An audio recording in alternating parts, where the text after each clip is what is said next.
जैसा कि last episode में हमने देखा था कि जू किंग डेटी की नजर से तो बच निकला, मगर इस दुनिया में सरवाइव करने के लिए उसे ताकतवर बनना पड़ेगा। और इसी दरमियान टाइगो सिटी के लॉर्ड के मेंशन से उसे द सी माउंटेन आर्ट मिली। साथ ही उसे एक पर्पल एमेथिस्ट भी हासिल हुआ था, जिसकी एनर्जी का यूज करते हुए जू किंग ने सी माउंटेन आर्ट की पहली लेवल को अचीव किया।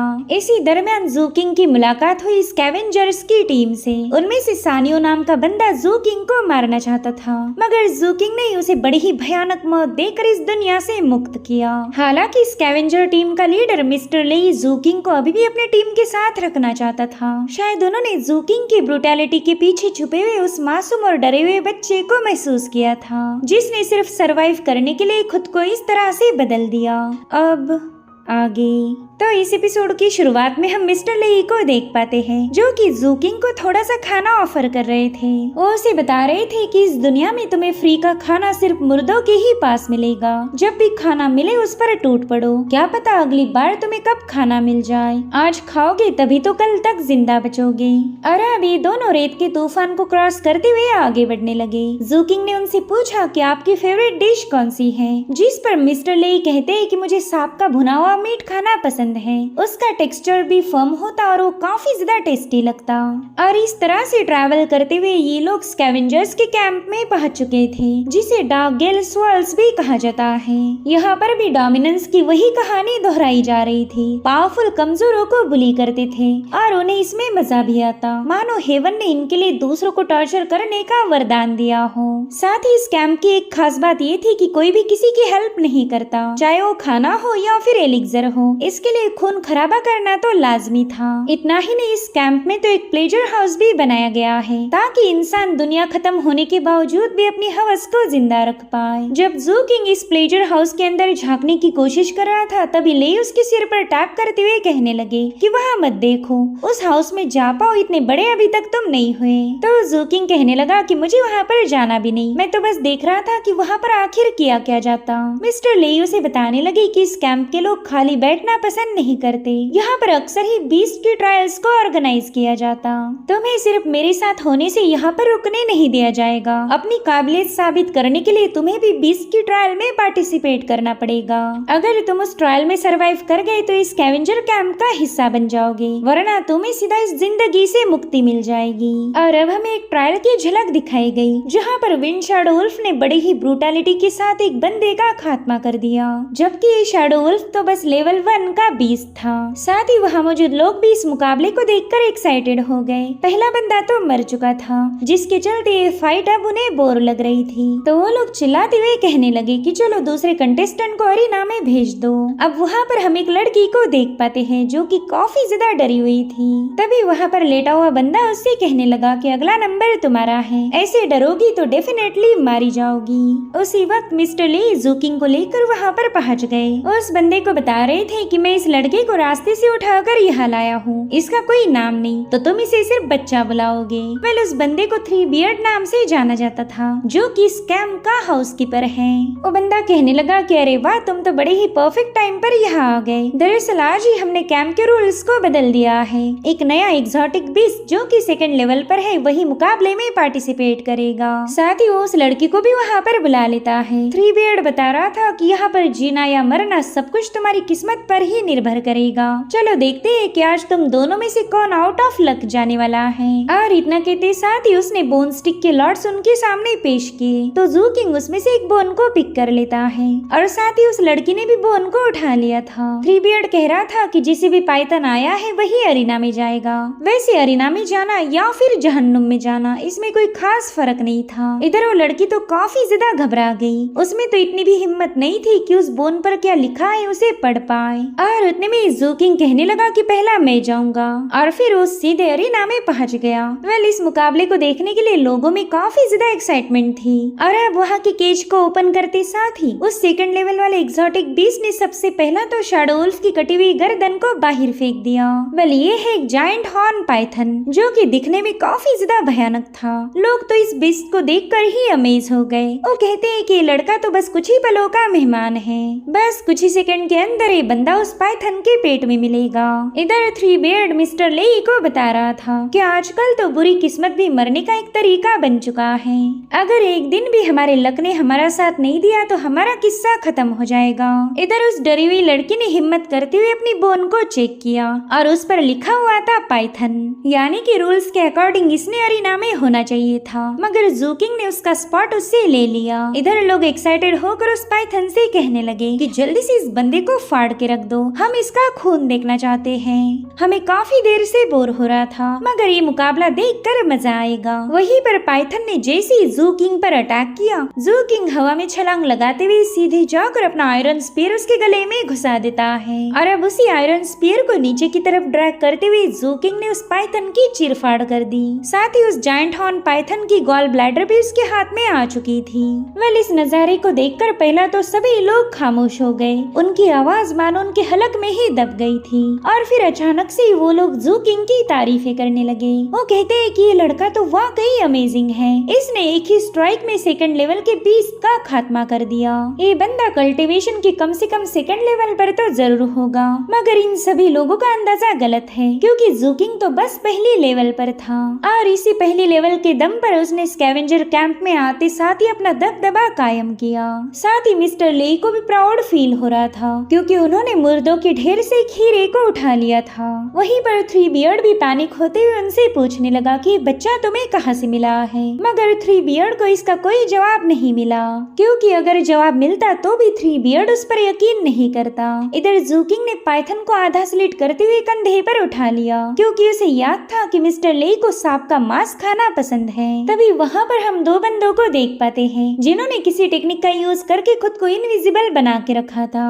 वो दोनों भी जू किंग की इस पावर को देखकर ही शॉक हो जाते हैं। उसमें से एक बंदा कह रहा था कि ये लड़का तो मानो किसी रॉ जेड का टुकड़ा है, जिस पर सेवन एल्डर कहने लगा कि हाँ ये रॉ जेड है और इसे रिफाइनिंग की जरूरत पड़ेगी। वेल, ये बंदा कीशुटोंग सेक के सातवें पिक का मास्टर था और अब वो अपने असली फॉर्म में आ जाता है। वो अपने साथी से पूछ रहा था कि बताओ मास्टर बाई यहाँ पर कब आने वाले हैं, जिस पर वो बंदा जवाब देते हुए कहने लगा कि बस कुछ ही दिनों में वो यहाँ पर पहुँच जाएंगे। तो सेवन मास्टर कहता है कि इस बार मैं मास्टर बाई को कीशुटोंग आने के लिए मना ही लूंगा। वैसे भी हमारे फैक्शन जितना केयर फ्री फैक्शन और कोई हो ही नहीं सकता। इधर जू किंग उस सांप की गॉल ब्लैडर खाकर मास्टर लेई से कहने लगा कि आज की दावत मेरी तरफ से है। और फिर क्या मास्टर ले ने भी उस पाइथन को पकाना शुरू किया। वहीं पर जू किंग ने देखा कि उसके लिए नए कपड़े रखे गए हैं, तो तुरंत ही उन्हें पहनकर मिस्टर लेई के सामने पहुंच गया, जो कि डाइनिंग टेबल पर उसी का इंतजार कर रहे थे।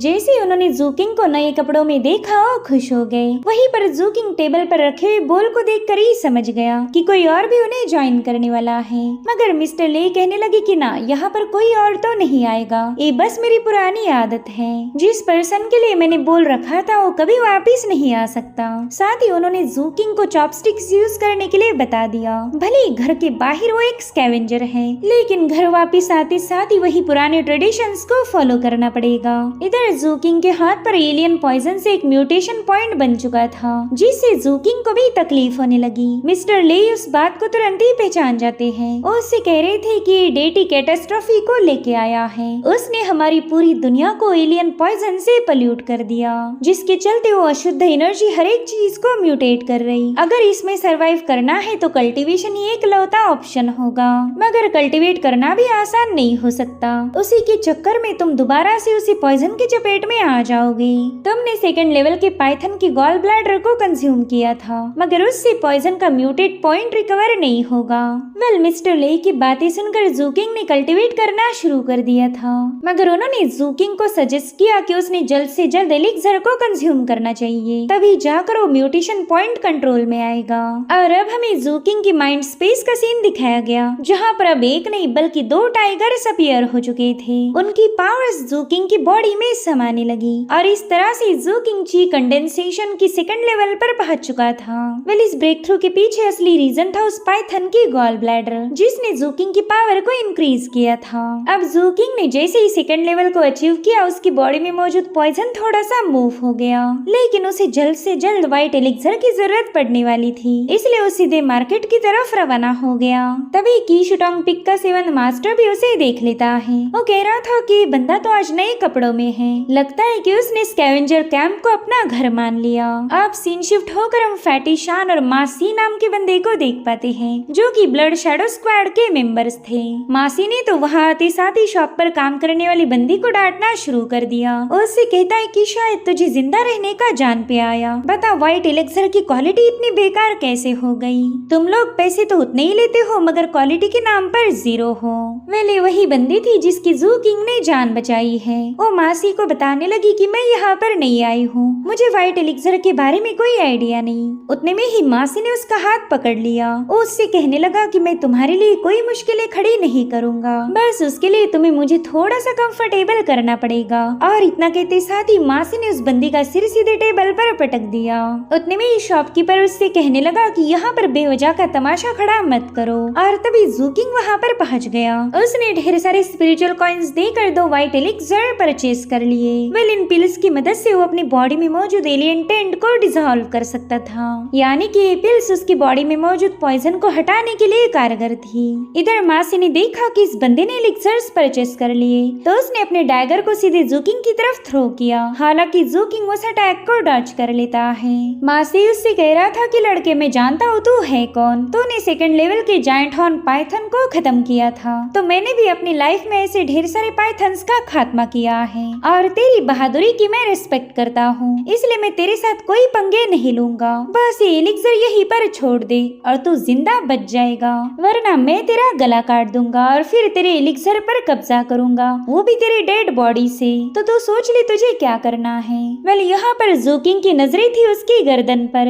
मगर साथ ही उसे वहाँ मौजूद लोगों की बातें भी सुनाई देने लगी। वो कह रहे थे कि फैटी शान और मासी से पंगे लेना बेवकूफी है। उस दिन जायंट हॉर्न पाइथन तो इस बच्चे को मार नहीं पाया, मगर ये दोनों सिर्फ एलिक्सर के खातिर ही उसकी जान ले लेंगे। वहीं पर फैटी शान जू किंग से कहने लगा कि जल्दी से अपना फैसला कर, मेरे सब्र का बांध उसके लिमिट तक पहुंच चुका है। वैसे तो जू किंग के खून में आग लग गई थी, वो हमेशा पोटेंशियल थ्रेट को एलिमिनेट करने में बिलीव करता था, मगर ये 2 लोग थे और वो था अकेला। इसलिए फाइनली जू किंग ने व्हाइट एलिक्सर की पिल सीधे मासी के हवाले कर दी, जो देखते साथ ही मासी खुश हो जाता है। वो कह रहा था वाह बच्चे तुम तो स्मार्ट भी हो। और इतना कहते साथ ही वो बड़े ही प्यार से जू किंग के फेस को होल्ड करते हुए कहने लगा कि आज के बाद मैं हर बार तुमसे एलिक्सर कलेक्ट करने वाला हूँ, जब तक एलिक्सर दोगे तब तक ही जिंदा रहोगे। और फिर वो अपनी थूक उसके कपड़ों को पोंछते हुए कहने लगा कि मुझे तो लगा था कि तू बहादुर है, मगर तू तो बड़ा ही डरपोक निकला। और इस तरह से जू किंग को जलील करने के बाद मासी अपने दोस्त फैटी शान के साथ वहाँ से निकल पड़ा। वो फैटी शान से कहता है कि आज रात मुझे प्लेजर हाउस जाना ही पड़ेगा, श्याम के पास जाने के बाद मेरा सारा टेंशन उतर जाता है। तो फैटी शान उसका मजाक उड़ाते हुए कहने लगा कि वहाँ जाकर तू एक ना एक दिन जरूर मरेगा, और मरा नहीं तो एटलीस्ट पैंट के अंदर से तो तू सड़ ही जाएगा। उस प्लेजर हाउस की औरत ने तो तुझे पूरी तरह से अपने जाल में फांस लिया। इधर जू किंग ने देखा कि उसके हाथों पर मौजूद एलियन टेंट उसे और भी ज्यादा परेशान कर रहा। उस पॉइजन की वजह से उसे तकलीफ हो रही थी। जोधे को दिल ही दिल में कहने लगा कि ये बस आधा दिन और दर्द करेगा, मुझे तो बस रात होने का इंतजार है। और अब हमें रात का सीन दिखाया जाता है, जहाँ पर मासी प्लेजर हाउस की श्यांग से मिलकर बाहर आ चुका था। वो नशे की हालत में पूरी तरह से धुत है, साथ ही उसे ऐसा फील हुआ कि कोई उसे फॉलो कर रहा, लेकिन पलट के देखने पर उसे वहाँ कोई नजर नहीं आता। साथ ही मासी को जोरों से सुसु लगी थी, तो तुरंत ही वहाँ के कोने में हल्का होने लगा। और तभी जू किंग एक शेर जैसे दबे पाव अपने शिकार के पास आता है, उसी तरह से मासी के पीछे पहुंच चुका था। और अब मासी चिल्ला पाई इससे पहले जू किंग का डैगर उसके गर्दन के आर पार घुस के उसे घायल कर देता है, जिससे वो बंदा चोक हो रहा था। वो तो जैसे तैसे बोलने की कोशिश करने लगा। और तभी जू किंग उससे कहता है कि मैं तेरी गर्दन काट के तेरी डेड बॉडी से एलिक्सर को हासिल करूंगा। दरअसल ये डायलॉग था मासी का, उसने जू किंग को इन्हीं लफ्जों में धमकी दी थी। तो अब जू किंग के मुंह से वही डायलॉग सुनकर वो काफी ज्यादा पैनिक हो जाता है। वो तो झटपटाते हुए आगे बढ़ने की कोशिश कर रहा था, मगर जू किंग ने उसे पीछे की तरफ घसीट लिया।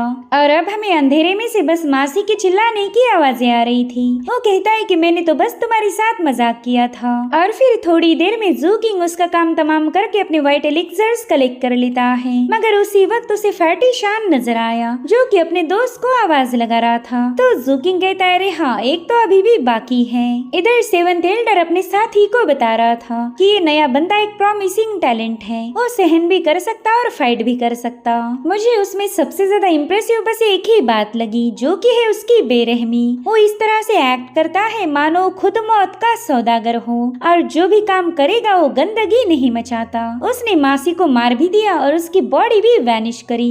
बस मुझे एक ही बात समझ नहीं आ रही, सवेरे वो नए कपड़ों में था तो फिर उसने अपने कपड़े क्यों बदल दिए। जिसके बाद हमें स्कैवेंजर कैंप के ग्रेवयार्ड का सीन दिखाया गया, जहाँ पर फ्यूरियस बीस्ट एक दूसरे का शिकार करके रात के अंधेरे में खुद की भूख को मिटा रहे थे। उसी वक्त फैटी शान वहाँ पर पहुँच गया। वो अपने दोस्त मासी को ढूंढने का नाटक करते हुए जानबूझकर कैंप से बाहर आया था, और इसका भी काम तमाम करने के लिए ज़ू किंग परछाइयों में छुपा हुआ है। हालांकि फैटी शान को उसके आने का अंदाजा हो चुका था। वो उससे कहता है कि तुम काफी देर से मुझे फॉलो कर रहे हो, इसलिए छुपने से कोई फायदा नहीं होगा, चलो जल्दी से बाहर आ जाओ। तो ज़ू किंग भी तुरंत ही उसके सामने आ गया। फैटी शान कहता है कि तुमने मासी को मार दिया है। कोई बात नहीं, वैसे भी मैं एक लंबे अरसे से उससे तंग आ चुका था, तुमने तो मुझे उससे छुटकारा दिला दिया। बस अब तुम्हें मेरा एक ही काम करना होगा, तुमने मासी से जो भी चीजें कलेक्ट की है वो सारी मेरे हवाले करो, और मैं तुम्हें एक बड़ी ही खुशी वाली मौत दूंगा। यानी कि इस बेवकूफ को मासी का अंजाम देखने के बाद भी इतना समझ नहीं आया कि ज़ू किंग से पंगे लेना उसे महंगा पड़ सकता। तभी ज़ू किंग अपने उसी रूथलेस अंदाज में उसे जवाब देता है कि तू भी अपने दोस्त जैसे मारा जाएगा। अब ये सुनते साथ ही फैटी शान ने फटाफट से अपनी पावर्स को एक्टिवेट कर लिया। वाले बंदा ची कंडेंसेशन की 3rd लेवल का कल्टीवेटर है, और ये ज़ू किंग के लिए सरप्राइज था, क्योंकि फैटी शान ने जानबूझकर अपनी कल्टीवेशन को हाइड करके रखा था। यानी कि इन दोनों में पूरे 1 लेवल का गैप है, और अब फैटी शान ज़ू किंग पर अटैक करना शुरू कर चुका। वो अपनी बोन सोर्ड का यूज करते हुए उसे मारने की कोशिश कर रहा था, मगर ज़ू किंग ने उसके हमलों को डॉज किया, और फिर वो अपनी तेज मूव के साथ सबसे पहला तो उसके वेपन पर लात मार के उसे साइड में हटा देता है। मगर फैटी शान को इससे ज्यादा फर्क नहीं पड़ता। जो काम वो सोर्ड से ना कर पाया वो काम शान अपने पंचेस से जरूर करेगा। वो ज़ू किंग पर लगातार पंचेस हिट करने की कोशिश की जा रहा था, मगर ज़ू किंग ने उसके हर एक वार को नाकाम किया, और अब उस पर लात जड़ने के लिए छलांग लगा देता है। हालांकि फैटी शान ने उसका पाव होल्ड करके उसे नीचे पटकने की कोशिश करी, और इसी दरमियान ज़ू किंग के कपड़ों में छुपाया हुआ स्पीयर सीधे जाकर फैटी शान पर हिट हो गया, जिससे तो वो बंदा गुस्से में तिल मिला उठा। वो बड़ी ही तेजी से ज़ू किंग का खात्मा करने आगे बढ़ रहा था, और इसी पल में ज़ू किंग भी अपनी पोजीशन पर रेडी हो गया। जैसे फैटी शान ने उस पर मुक्का जड़ने की कोशिश की, ज़ू किंग उसे बेंड होते हुए डॉज कर उसके मुंह पे ही अपना पावरफुल मुक्का जड़ चुका था, जिससे तो फैटी शान के दांत भी उखड़ गए। वो बंदा एक ही पंच में घुटनों पर आ गया। उसे तो लगा ही नहीं था कि कल का आया लौंडा उसकी ऐसी हालत करेगा, इसलिए वो ज़ू किंग पर 2 इंसेक्ट रिलीज कर देता है, जो कि शान के कानों में छुपे हुए थे। उन सेंटीपीड को देखते साथ ही ज़ू किंग पीछे की तरफ आके अपने आयरन स्पीयर को उठा लेता है, और फिर उसने एक ही बार में उन दोनों सेंटीपीड्स को काट दिया। हालांकि उन सेंटीपीड्स का जहर पूरी तरह से उस जगह में फैल चुका था। एक ही सेकंड के अंदर ज़ू किंग की बॉडी सड़ना शुरू हो गई। उसके हाथों और चेहरे पर न जाने कितने ही सारे घाव बन गए, और अब वो अपने मुंह को कवर करके उस पॉइजन को रेजिस्ट कर रहा था। इधर फैटी शान को अपने सामने बस पॉइजनस स्मोक नजर आ रहा था। वो कहता है कि पता नहीं ये बंदा है कौन, इसका बैकग्राउंड मिस्टीरियस होगा। वो बंदा क्लियरली ची कंडेंसेशन के 2nd लेवल पर था, मगर फिर भी उसने मुझे इस हद तक पुश किया। जाहिर सी बात है इसने पहले भी कई सारे लोगों को मारा होगा, इससे निपटना आसान नहीं होने वाला। मेरे पास एक घोस्ट फेस स्कॉर्पियन वेनम है, जो कि मेरे पोटेंशियल को बड़ी ही तेजी के साथ स्टिमुलेट करते हुए मेरी पावर्स को बढ़ा सकता, लेकिन इसका साइड इफेक्ट भी मुझे झेलना पड़ेगा। मैं इस पॉइजन को ऐसे यूज नहीं कर सकता। इधर ज़ू किंग सेंटीपीड की पॉइजन को फेस कर रहा था, मगर वो कोई हरकत नहीं करता। साथ ही फैटी शान को भी उसकी कोई आवाज या मूवमेंट फील नहीं हो रही थी। तो चैन की सांस लेते हुए कहने लगा कि शायद ये लड़का मारा गया, मैं तो बेवजह ही इसे यूनिक और पावरफुल समझ बैठा। और उतने में उस पॉइजनस स्मोक से ज़ू किंग बड़ी तेज रफ्तार से बाहर आ गया, और अब यहाँ पर फैटी शान कुछ समझ पाई इससे पहले ज़ू किंग ने हवा में छलांग लगाते हुए अपना आयरन स्पीयर सीधे उसकी खोपड़ी में उतार दिया। ये सीन वाकई काफी ज्यादा ब्रूटल था, और इस तरह से ज़ू किंग ने अपने दोनों दुश्मनों को मार दिया। वो सोचता है कि अच्छा हुआ मेरे पास पर्पल एमेथिस्ट था, वरना आज तो मैं मारा ही जाता। साथ ही वो फैटी शान का स्कॉर्पियन वेनम भी उठा लेता है। उसे पता था कि फैटी शान मरने से पहले इसे क्रश करने वाला था, यानी कि ये कोई बहुत ही special life saving magical treasure होगा। और इस तरह से फैटी शान की लाश भी धुआं बनकर इवेपोरेट हो गई। थोड़ी देर में 7th एल्डर वहाँ पर पहुँच चुका था। वो कहता है कि अब मैं समझ गया कि उस बच्चे ने पुराने कपड़े दोबारा से क्यों पहने थे। थे। शायद वो जानता था कि आज रात उसे खून खराबा करना पड़ेगा और इन दोनों नमूनों को मारते वक्त तो अपने नए कपड़े खराब करना नहीं चाहता। जिस पर उसका जूनियर कहने लगा कि ये बंदा वाकई स्मार्ट है, लेकिन अफसोस तो मुझे इस बात का हो रहा कि वो सिर्फ 2 लोगों को मार के ही शांत हो गया। इधर जू किंग दोबारा से कैंप में वापस आ चुका था। उसने देखा कि कुछ लोग आपस में ही लड़ाइयाँ कर रहे, मगर वो चुपचाप से वहाँ से रवाना हो गया। जू किंग के साथ फाइट करने की इनमें से किसी में भी हिम्मत नहीं थी और फिर घर वापस जाते साथ ही सबसे पहला तो उसने खून की उल्टियाँ निकाली। साथ ही उसने देखा कि मिस्टर ले ने खाने का टेबल सजा के रखा है और वो भी बेसब्री से जू किंग के आने का इंतजार कर रहे थे। इसी के साथ एपिसोड यहीं पर एंड हो जाता है। Thank you so much for watching. Bye bye, take care.